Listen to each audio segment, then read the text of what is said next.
everyone, welcome. My name is Evgeny Rusakov and you're watching TVP World, interview from Vilnius.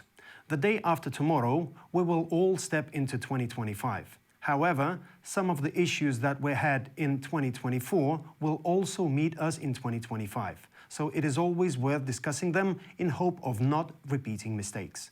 To help me do that, we are joined today by the political scientist and director of Institute of International Relations and Political Science, Margarita Šešelgytė. Hello, Margarita, and very glad to see you with us here today. Thanks for invitation. Margarita, first of all, how would you describe the overall geopolitical situation in 2024? I would say if I had to choose one word, it would be turbulent. And it's not something entirely new. I think it's a consequence of major tectonic geopolitical changes which are happening in the world.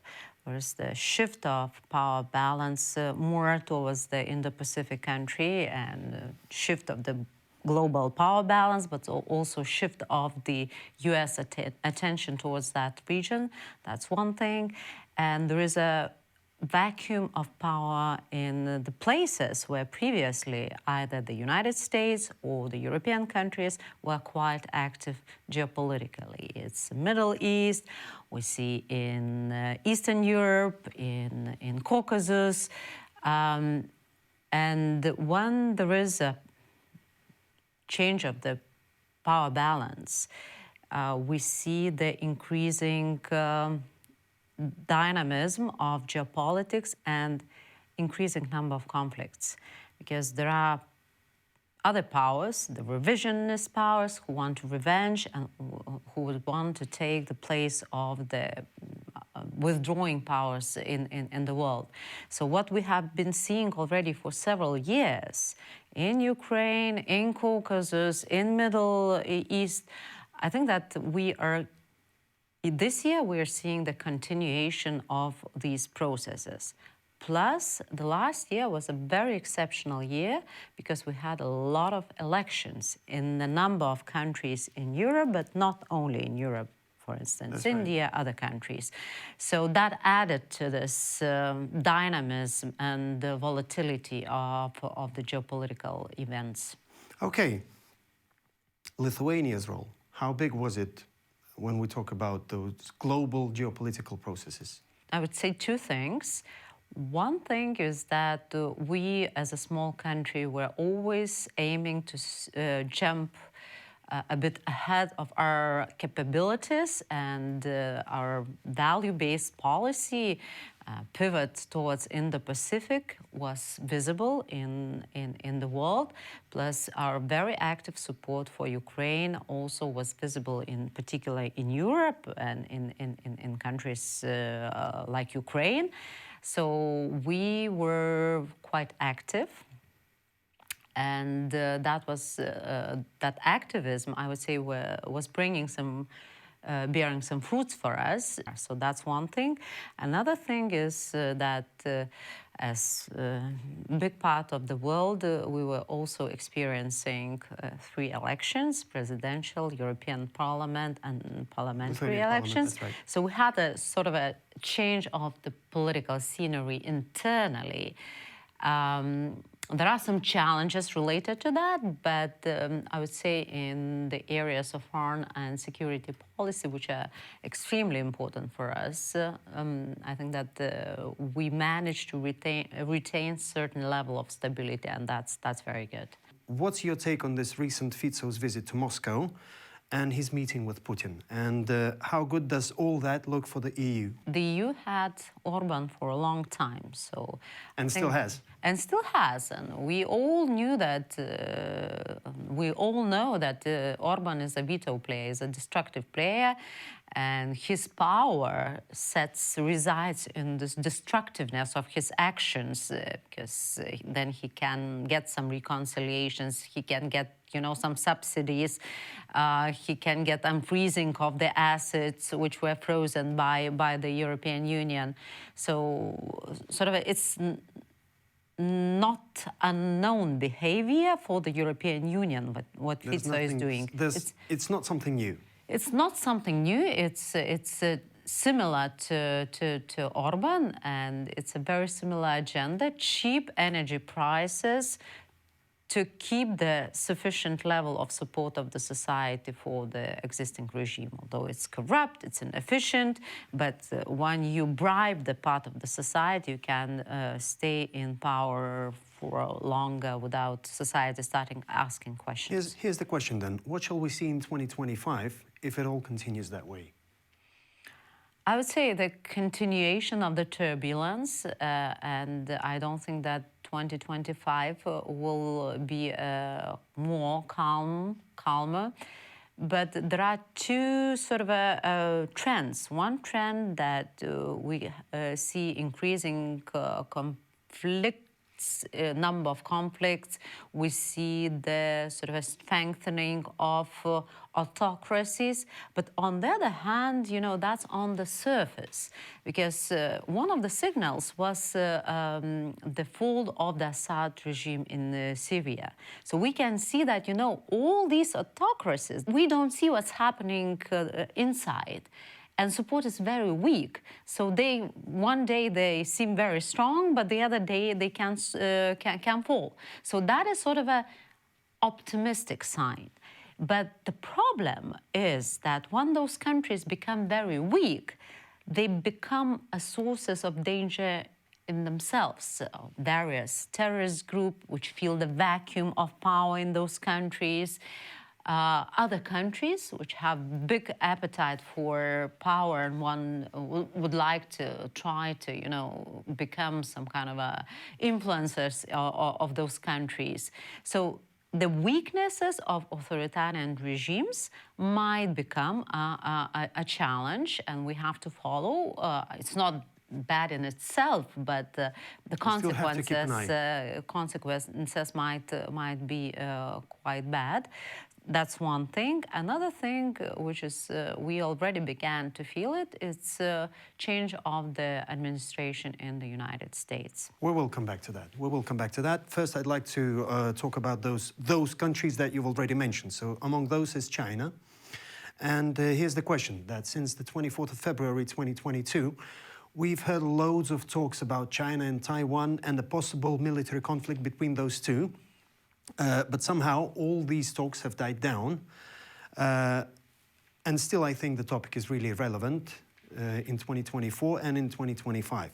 So how big is China's role in geopolitical processes? And what is probably more important, for example, to me, what kind of signal will be sent to China if the West lets Russia to leave itself some Ukrainian territories? It's, first of all, a couple of words about China. We tend to see China as a growing power. But if you look at various parameters of Chinese power, of China's power, the structure of its power, I would say that it's becoming a stagnating power. In terms of economy, it has a massive real estate crisis. The unemployment is very high. There's a high level of corruption. The companies are fleeing from China. There is quite a big emigration, well, which is also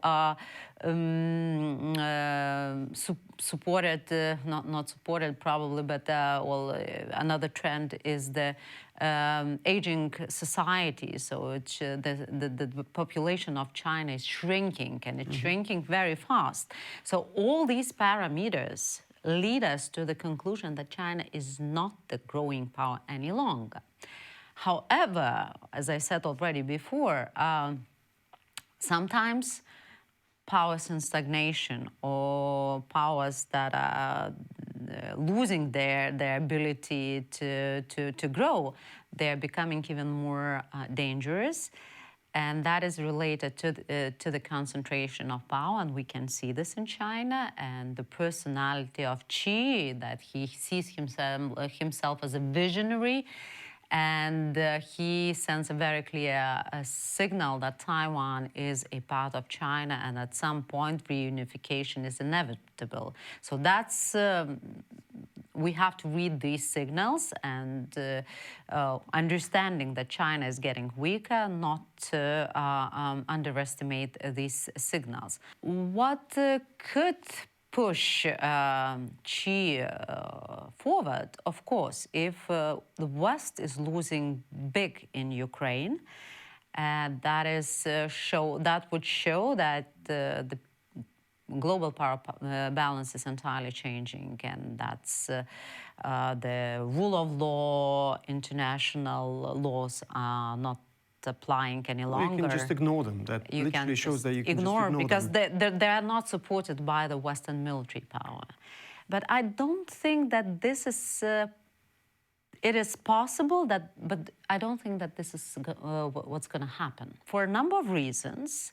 One of the reasons is, although we can see a lot of uncertainty and fears related to the Trump administration coming to power, because he has very harsh and strong rhetorics, and he's not very conventional in terms of how he implements foreign policy.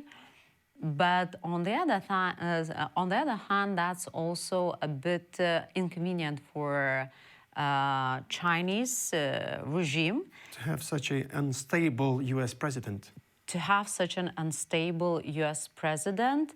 And Taiwan, the importance of Taiwan is still high on the priority list of the United States, on one hand because of the geostrategic position of Taiwan in the Indo-Pacific. And the other thing is also related to rule of law and international laws. And last but not least, due to the semiconductor industry in Taiwan, around from 70 to 80% of the world's most sophisticated and modern semiconductors are coming from Taiwan. Since you've mentioned US and Trump already for a couple of times, I can't leave it without mentioning, if in 2025 Donald Trump concentrates on domestic issues, will USA be capable of keeping its leading position in the world? Briefly. I think that that is a danger, but I'm not sure if the world would let him to concentrate entirely on internal issues, because internal and external are very interconnected. They do, that's right. For instance, I mean, he's threatening all over to increase the tariffs. But what do tariffs mean for the US citizens? It's inflation and increase of the prices. Exactly. So I think that at some point he will have to soften his rhetorics. It might be that this is a part of his negotiation tactics, which he's bringing from the business. We'll see.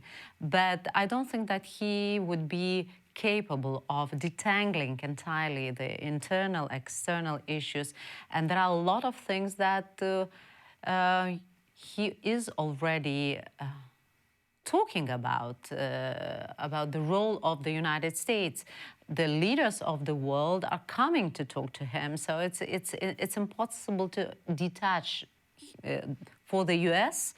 from the system that they created for many years, and in general, you know, the world is more globalized now than it used to be. So I think that it could be some attempts to isolate itself, but it's not possible in this world. Margarita, there were still many topics that I would love to discuss with you, but we have not much time, unfortunately. I really thank you for joining us today. I wish you to have a happy new year. Hopefully this 2025 will bring us something more optimistic than we had in 2024. Thank you very much. Let's hope. Happy New Year. Thank you. And I would like to remind our viewers that our guest for today was a political scientist and director of Institute of International Relations and Political Science, Margarita Šešelgytė. You're watching TVP World. Stay with us.